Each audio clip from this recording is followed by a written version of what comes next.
Good afternoon, everyone, and welcome to today's webinar, Decision Accelerator, the fastest way to manage data in the cloud. I am Emily Bull, DRI's Marketing Director. Before we begin the webinar and introduce our presenter, I have just a couple of housekeeping items to go over. Everyone who enters our webinar is muted upon entry. If you'd like to ask a question, we encourage you to do so, and you may do so at any time. You can do that by typing and submitting the question into the Questions tab of the GoToWebinar toolbar. We'll answer as many questions as possible at the end of the session. If for some reason we run out of time and we don't get to your question, we will follow up with you via email. We'll also be recording this webinar, and the recording will be emailed within about a day or two to everyone who has registered following the live presentation. So thank you to everyone who has joined us today. As you know, we will be presenting an overview of Decision Accelerator today, which is the high-speed alternative to Paste Rows Append and offers features for importing, exporting, and updating data in SyteLine. The first part of today's session will be an overview and demonstration of the product. And then for the second part, we are happy to be joined by our customer, John Cross of Cross Manufacturing, who has joined us to talk a little bit about how his organization is using Decision Accelerator and some of the positive outcomes they've seen since implementing the tool. With that, I will pass it along to our presenter today, who is David Willett. David has over 30 years of experience working with SyteLine and over 15 years of experience developing productivity tools like Decision Accelerator. David, I know you have a slide introducing yourself and DRI, so I'll just go ahead and pass it off to you here. Yeah, thanks, Emily. So this is me. I'm going to turn the camera off in just a minute here because I'm running double monitors, but I'm giving the same presentation I gave at Sun. I've added a few things on here that I didn't do at Sun, so hopefully it'll be beneficial for you. So the agenda is who is DRI, features, talking about how we can collaborate with trading partners and reporting, and then using some customer examples. We have real customer for that. Then Q&A. DRI is the most experienced and staffed SyteLine interface company. We've been a partner for a long time. We've done 400 plus implementations. We've connected 3,000 plus trading partner type documents, so orders in, invoices and things through EDI. We are an Infor solution partner, so a number of our products are also sold directly through Infor and Infor's paper. SyteLine is focused on lean manufacturing principles, helping you to not overbuy or overmake. SytePlan helps you do operation and planning and advanced forecasting, looks at material and helps you figure out what you should buy or make in the future. We have a whole team just focused on making our products go, and they focus on e-commerce, EDI, and also Decision Accelerator. And then we have extensive developers here, including the people who wrote the UETs and who actually wrote the event system in multi-tenant SyteLine. So this is me. I'm in this slide. I've been around since the 80s using the precursor Simon and things like that, and also worked, was responsible for SyteLine for a long time. So let me just turn off the camera here so I'm not looking at the wrong screen, and we'll just start in with Decision Accelerator. So what is it? Well, it's a tool for managing data via the Mongoose IDO business layer. That's a big mouthful, but essentially that means that if your application is written in Mongoose, we can read and write and change and update data to it. It doesn't matter whether it's on-prem or in the cloud. Today I'm going to be showing SyteLine and FactoryTrack, but there's several other systems that also are written in Mongoose, and those would apply as well. So there is no SQL access. We access only through the IDO layer and an automation user. We can also, it's also used as a collaboration tool. So you can send snapshots of your data out, and there's several ways to do this, including you could give this tool to a vendor or a customer to run it against the database themselves. And then finally, it's also a source for generating data that you would report on. So that might be PowerBI or Tableau or Burst. We can put that data out in Excel or is CSVs. So some of the different uses, just to kind of repeat before, but a lot of customers buy it for data moving. So they want to use it for implementations, moving data between sites, keeping SyteLine current, updating costs and prices and things like that. And then repetitive use, it can run in the background. So you could set it up to run nightly and generate data. You can also set it up for lower security users. So I could go into SyteLine and create a user that just had access to order information, for example. You can share with trading partners. You can leverage Excel and use the tools that you already know to do graphs and formulas. It can be a BI source. And we also give you another tool for ad hoc queries that you can use to find out information. So most people who use SyteLine have heard the term IDO, but just in case, when you go into a form on SyteLine, you'll look in the item master here and you'll see this field called type. Well, it's really called matl type. And the IDO stands for Intelligent Data Object. It's the middleware business layer that the form communicates with. There's some business logic in here. There's a lot of business logic in here. So for example, when I go and add a new part number or a new item in SyteLine, it's also adding the appropriate warehouse and the appropriate stock locations and the appropriate supporting tables. So it's very different than going to the SQL database directly because it does have business logic in it. And this is the layer we access. There's over 2,600 IDOs in SyteLine. There's, I didn't do all the math, but there's probably 50,000 different properties. We can access all of these according to the rules in SyteLine. So in some cases, we can't write to a field because it's not writable, but we follow the IDO rules. I'm going to be presenting a lot with a user in here that's just a super user, but I also have some examples of users that aren't. I can create a user that's just a read-only customer user. And the purpose of this user is to come in and simply read information on the customers. It reads some other things as well. But by doing this, I could give this user and a DecisionExcelerator spreadsheet to somebody who is in sales who I want to have access to customer information. But they wouldn't have access to accounting information. They wouldn't have access to shop information. And I'll show you an example of this later. Mr. Cross does this a lot in the background, runs processes at night, runs processes during the day. DecisionExcelerator runs in the background. So any of the things that you see me doing in the foreground can be run automatically, and you can show up in the morning with it all ready to go for you. So you don't have to be running interactively as you're going to see me doing today. Let's just talk about some of the basic features, and then I'm going to show them next. So filter select is for mass downloading of data. We've added capabilities to do millions of records. So once we fill up an Excel spreadsheet, which is roughly over 1 million rows, it goes to the next sheet, or we can also start writing out to CSV files. Insert is for mass upload and creating records. So instead of doing Paste Rows Append, where inserting 1,000 records may take you 10 minutes, we can insert 1,000 records in much less time, sometimes 20 seconds, sometimes a minute. It depends what you're inserting. A little bit on inserting real quickly here. If I'm inserting an item and it's writing the warehouse table and the item stock location and there's 400 different properties, it's going to take longer than if I'm inserting a unit of measure where there's no supporting things. So it's hard to give exact times, but we're much faster than Paste Rows Appends, and we can also run in the background.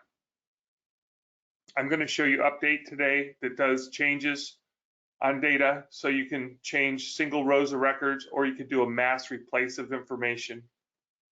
Insert update tries to update, and then if it can't find the part, it goes ahead and adds it or inserts it. Filter delete is a tool that I'm going to show you today. We do not enable that out of the box because it does exactly what it says. So it's in the product that you have, but we highly recommend you talk to a consultant and you know what you're doing, because it does delete everything. that the IDO allows it to delete, and I'll show you that today. Filter sync is a new feature that we just added, which will find if I have a big list of things or a list of parts and something changed in SyteLine, it'll go and find that item in the list and update it. And then finally, we can call, this is another advanced feature, but we can call methods. So the things in SyteLine that say impact the schema when you add user fields, or the things that say run APS, or the things that choose to do pricing, we can do that as well.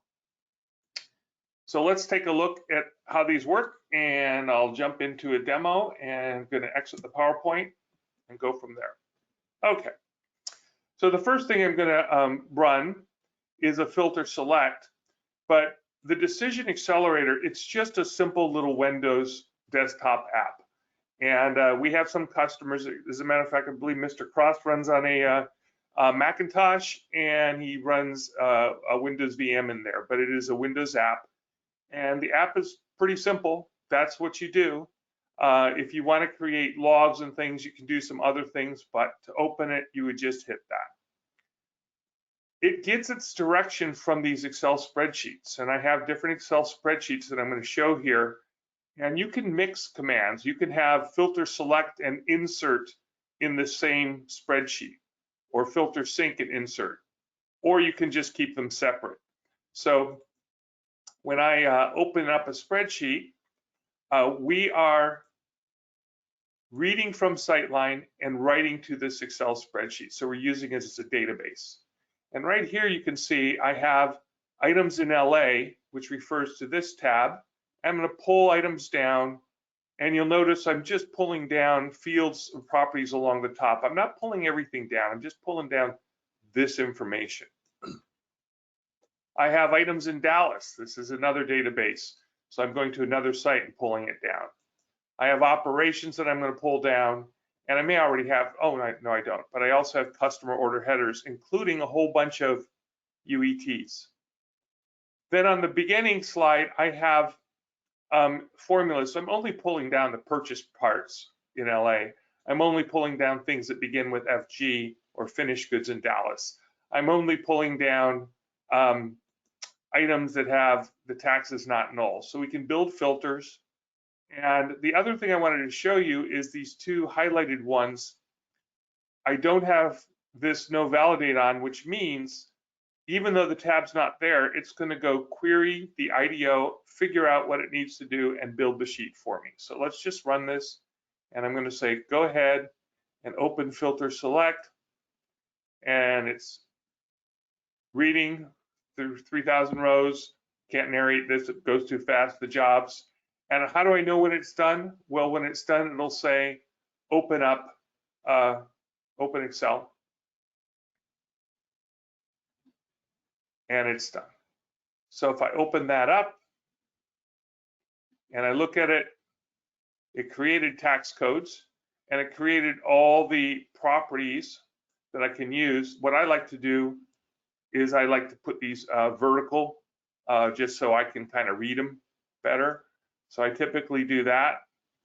And then it tells me the data type there. Well, I don't need that. And I could say, well, I don't want these fields, I don't want these properties here. And I can make this look like, and I'm not going to go through it, but I can make the columns, only the columns that I want need to be there.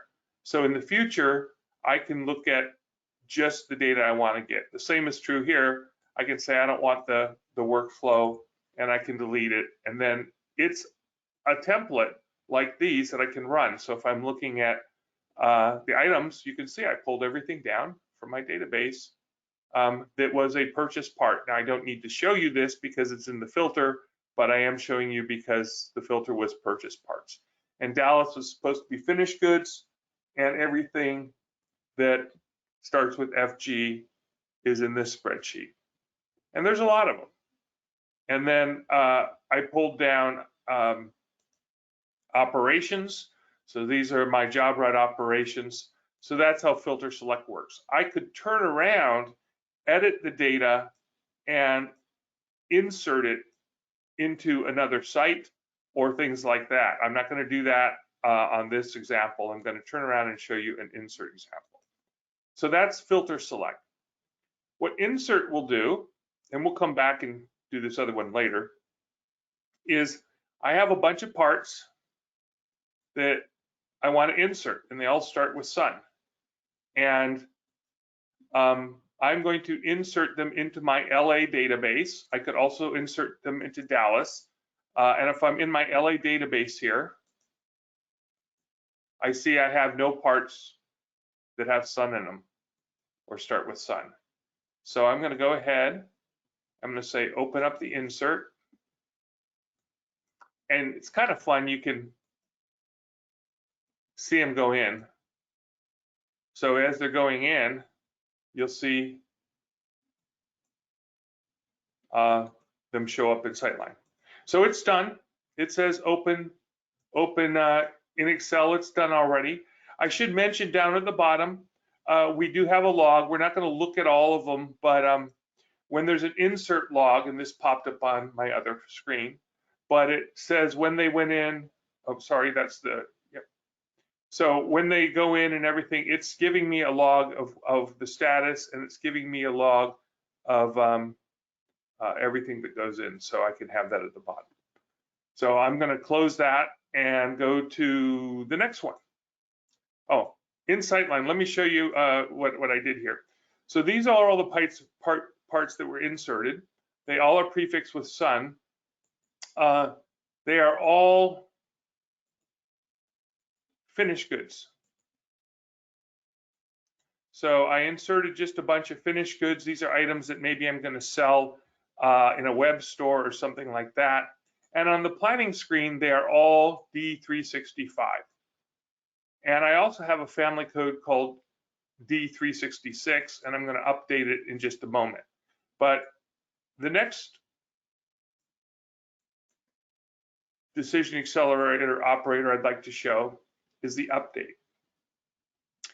And what an update will do is it can find the exact item and then update all of these, or it can do mass updates, and I'm just going to do that right now. So what I'm going to do is find everything that has the family code of D365, which is all the items that I put in, change the family code to D366, and change the product code to PP. Now, something that's very apparent here. This is a pretty powerful thing that's going to happen, and there's big ramifications.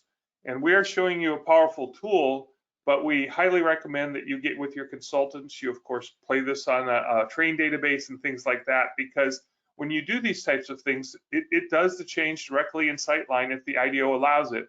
And just like you can go into any one of those products and you could change one of those products from a finished good to a purchase part, we're going to do it in mass. So I'm going to go ahead and run that right now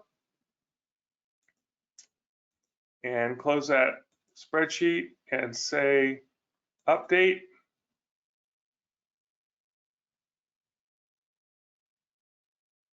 And let's look at it now. These are all purchase parts. And the planning's all changed to D366. So I've mass changed multiple fields.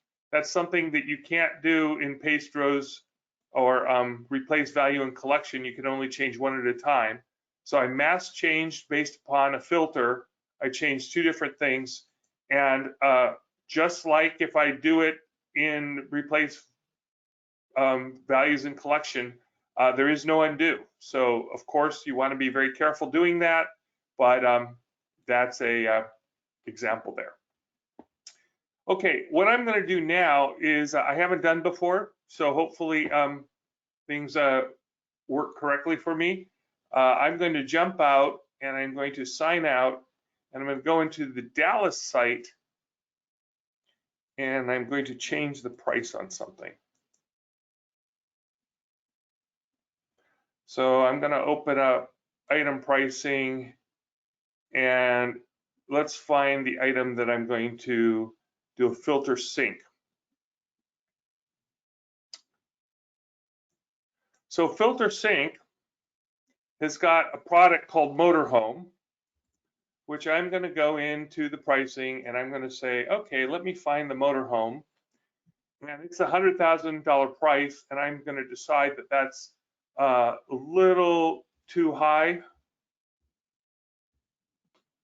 See if I did that right. 85,000, good. And I just changed it to 85,000. Now what's going to happen with filter sync is it's not going to change any of the other data.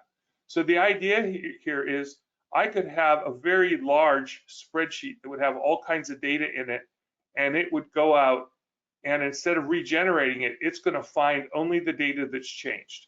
So it's 100,000 now. I just changed it to 85,000. Let me open up the pricing. Okay, should have found it. See if I did this right. Let me make sure. Oh, well, yeah, 85,000. Okay, so it took that number out. It found just the changed data and it updated it. None of the other information was updated. You also see that this price for the motorhome is increased because I created a table here of the pricing in Dallas. And what I'm going to do is, because prices are always higher in LA, I'm going to take my Dallas site and I'm going to say, hey, insert these prices into LA. And what it's going to do is it's going to now take these prices that came out and it's going to take a time formula. So I'm using a formula in this case in Excel. And this is the big difference between using an Excel or CSV, is we're using actual formulas. It's going to pull that information out and insert it into the LA site with new, improved, higher prices. So just to make sure I'm ready, I hit save there. I'm going to exit it.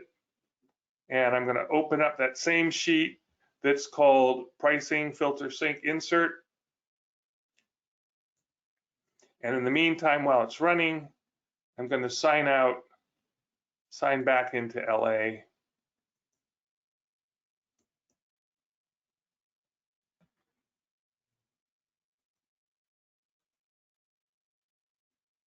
And I think I had motorhome in there. Yep.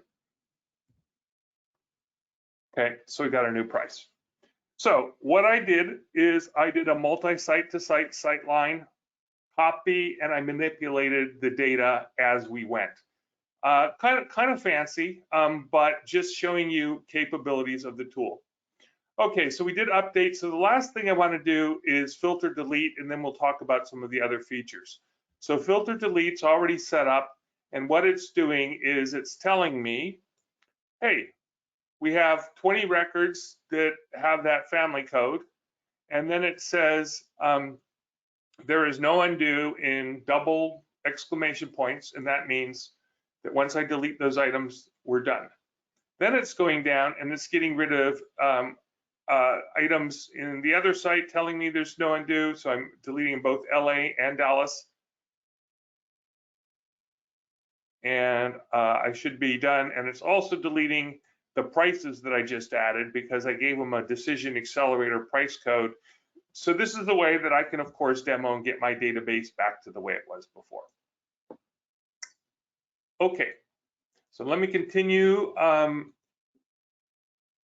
from the current slide where I was.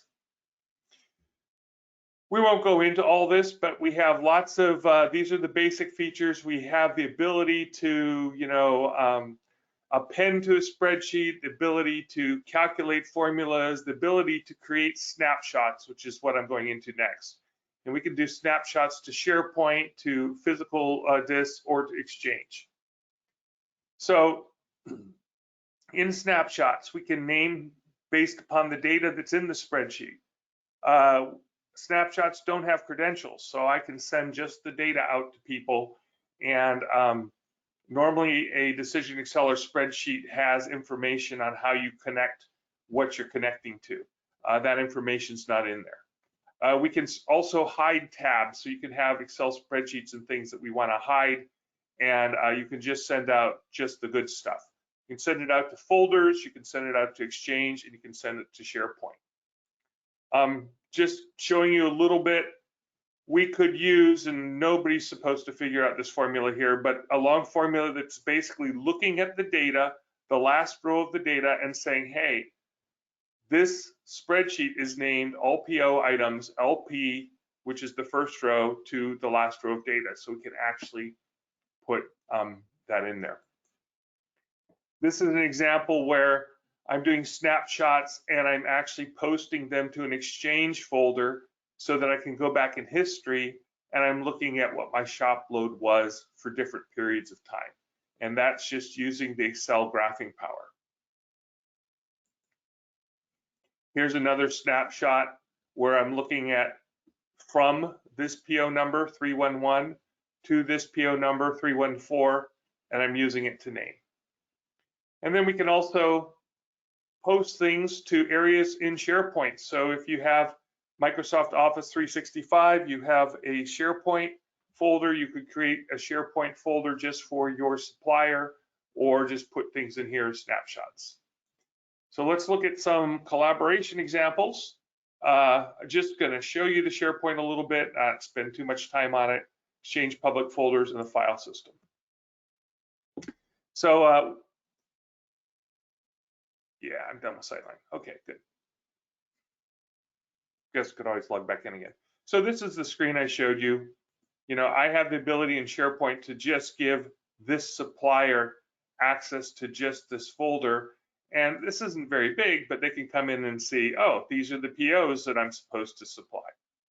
So the ability to share limited data in that environment if you wanted to. The other thing I can do is I have just in Exchange, I have snapshots of data here, so I can just post a record, you know, historically in Exchange, and we'll just leave this open here. And I said Exchange, it's an Outlook, but you could give that access to people so they could go look at a history of whatever was happening. And then finally, the ability to also just post to a folder. So I have a folder here called DecisionExcelerator Output. It's just a Windows folder, and this is just a good old-fashioned spreadsheet, except it's only got the data in it. So it doesn't have any of the other information that we may not want to share. So I'm going to run a couple of these. So there's two really that I want you to see. One is, here's an example of, I'm just going to create some snapshots. And I'm just pulling only items for this particular vendor, and it's going to put out PO items and then create snapshots. So I'm going to say, okay, open up supplier Wilcox plating. It's going to pull the data out. And what you should see happen, you just saw it pop up here, and it just popped up into Exchange as well. So, you know, if you can also double click it and get it out of Exchange. Apparently, I have to wait for it. Maybe we'll be able to see it here. Okay, it opened up in my other screen, but it just opened up. So that's one way of getting information out that you might want to share a snapshot either internally or with a trading partner. Here's another way, and this is just using capabilities in SyteLine. So I have a user, and I forgot to get rid of the data here. I have a user, and I should have deleted all these first, so I'm going to. So now I've deleted that. This user is called, and this is the username and password, API read-only Chromex, and the password's Chromex. I could send this to my supplier, or I could send this to my customer, and they could run it themselves to see what the items are. So as we can see here, it's empty. I do have PO headers in here already. I could do the same thing with PO headers. Now I'm going to run it, and they're going to run Chromex metals.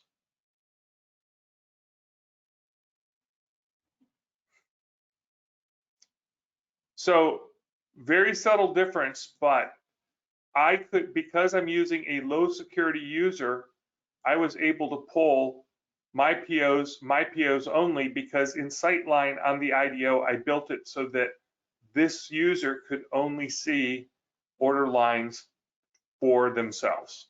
And I could literally share that with a trading partner that I wanted to have access to information.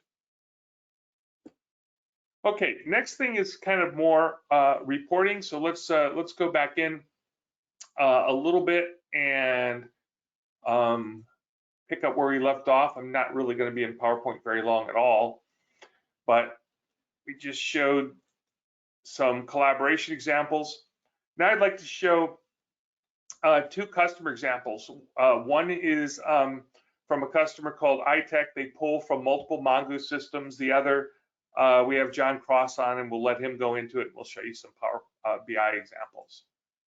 Just to touch on it, Michelle is the controller there. She built this spreadsheet and macros. I went and asked her if she could speak to it. She wasn't available, but she gave me full permission to show it. So that's kind of I'm showing something with permission here, but this is their production sheet, and it pulls from their live job routes, SyteLines in red, and FactoryTracks in blue. So this sheet's going to tell them what they need to work on and make. There's no job routes, there's no jobs, there's no employee punch cards, there's no employee names. These come out of FactoryTrack, these come out of SyteLine. This is calculated. So this is the sheet I'm going to run, and I'm going to say, go run that, and you're going to see up here it's connecting to job routes, pulling them down, pulled down 4,000 operations.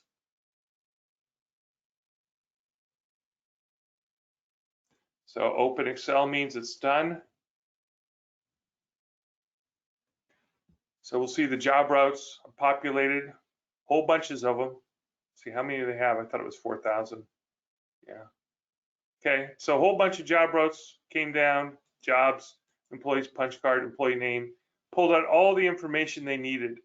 Also, DecisionExcelerator tells you what the last row is. I could have just looked here. So Michelle wrote a macro, and it just goes out, and it's a button on here, and it calculates all the information to tell them what they need to build. So they have a combined spreadsheet that pulls data from both systems and gives highlighted information that's important to them. I do not know what all these colors mean, but I know down in this column, they need 9,000 more, they need 9,000 more, they need 9,000 more. They have links to the orders, links to the customer name, which I just minimized just for privacy there, and you know, the part numbers. So they can see exactly the state of what things are going on by pulling from multiple systems and then running a macro. Okay, so the next things I want to hit, and I have the spreadsheets here. I do want to touch on a new feature that we have before I go into too much detail. We have the ability now, these are from cross manufacturing, and we'll bring John on in just a moment, but we have the ability to write to the text file. So instead of just writing to an Excel spreadsheet, if I've got very, very large data, I can also write to CSV files automatically. I'm not going to run that now just to stay on time. So what I want to do is just go in and show you Mr. Cross's things and go from there. So cross manufacturing, and I'm going to let John Cross explain this. He has a master spreadsheet that goes in and gets everything and runs. So let's welcome John, and I'll let him talk to the next. So cross manufacturing, John, are you there still? I'm here. Good afternoon. Well, we've been using this tool for about 6 years now. We migrated from BPIX to CSI, and we didn't have an IT staff. I know just enough to be dangerous.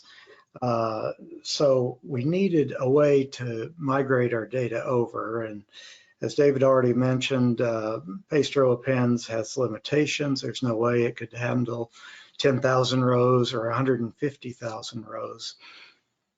So we needed an option to be able to accomplish this ourselves, and DecisionExcelerator was what we turned to. In the beginning, we used it primarily for inserting and updating and bringing over the data from the old system. We've been using it ever since, though. It's been very useful, very helpful in terms of pulling data out daily. We currently have 7 of these data load files, and we're doing primarily filter select in most cases. We run one of them several times a day. We run others weekly. There's 1 or 2 big ones we run monthly.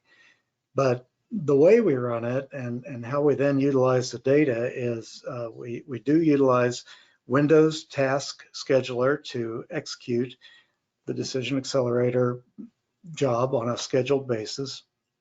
And it creates the Excel files with the data in it, multiple tabs, as you've seen. And then we're either emailing them or snapshotting them into a folder for archiving, or copying them using a PowerShell script to use as a data source for PowerBI. And that really is our main use at this point, is that automated process of getting the data out of the database and being able to access it readily without trying to read directly from the SQL Server. And that's what DecisionExcelerator does for us. And then as a source for Power BI, then we can refresh it periodically. Power BI can handle the publishing, the emailing, the mobile app access, and that sort of thing. And we use it for a number of things, bookings and billings, commissions on the sales side. I think David has maybe some examples as well in the slides here. Yeah, John, I can just hang on for a second. I'll just go to the next slide and then let you talk to him. So this is cross manufacturing. I think I mentioned, I forgot maybe, but John Cross is the president, so we very much appreciate him taking time away from his company to run. This is where the spreadsheet would plug in to Power BI, and you know, he's running a GL thing here as well. But now, John, I'm going to let you, you know, kind of talk to the different slides I have here. So these are some that he's done. Okay, well, sure. And you can tell this is some key data from multiple sources. The main focus on the left side is finished good production against plan. And then we also have inventory summary by type and product line, and bookings and billings for the last week, and some averages there. So that's just more or less a management snapshot of a few key indicators. We also use it extensively for analyzing. I'm losing my space. Hang on, I'm sorry. Were you finished with this slide, John? I'm sorry. Yeah, we can keep going. Sure. Yeah, so this is a helpful tool for our master scheduler in terms of looking at the production or the customer order load by weekly buckets going out into the future and managing schedules farther out. We also use it for historical analysis of sales and orders and margins and vendor spend, customer purchases, inventory levels. And I think, yeah, if we want to go on to the next example, we can show another example or two here by slide. Okay, so this is units, but just showing what our open order backlog, you know, looks like, and of course the slider at the top. But this is all CSI data, but it's coming, you know, being brought out of the database by DecisionExcelerator. This is a more detailed inventory summarization, showing by product code and finished goods, raw material, work in process, and what's in PPS. Okay, and then let's see. I think this is last one I have. Yeah, okay. And again, these are just some examples, but this is a different way of visualizing inventory levels. But some of the other we don't have slides for, but it might be interesting to some folks is, we utilize this to capture and summarize cost of poor quality, scrap, and VRMAs and so forth, and then a lot of financial analysis too. We access the ledgers table, the period totals, the COABP. We have profit and loss, balance sheet, AR analysis, AP analysis, expense details, good way for the division managers to be able to see like what went into any given account. And right now I'm actually very heavily involved in updating the budgets. Our fiscal year ends March 31, and there's several ways to do it. I know with the Excel integration tool, you can get and set and so forth, but I've always used DecisionExcelerator because I feel like it gives me more control and granularity. And so after doing a filter select to bring down the existing chart of accounts budget plan data, and then spending dozens of hours manipulating and massaging and coming up with the new numbers, I used DecisionExcelerator, the insert function,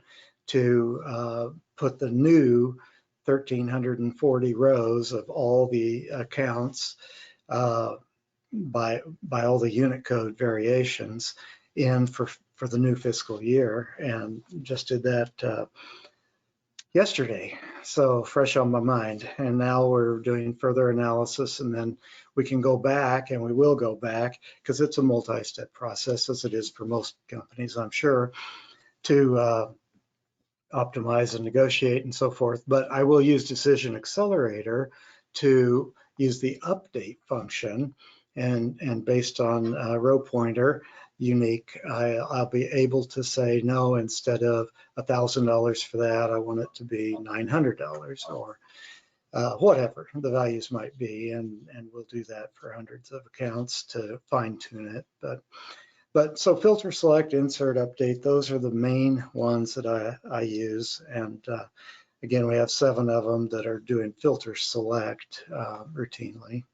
It's been a useful tool for us, really has. And again, without an IT shop, I mean, if somebody has a lot of in-house staff, database administrators and so forth, they might want to try to go straight to SQL. But in our case, we're on-prem, but we just didn't want to, try to access directly from the server from the standpoint of possible record locking and performance impact and that sort of thing. So we let DecisionExcelerator quickly do all the downloads for us, and then we take it from there.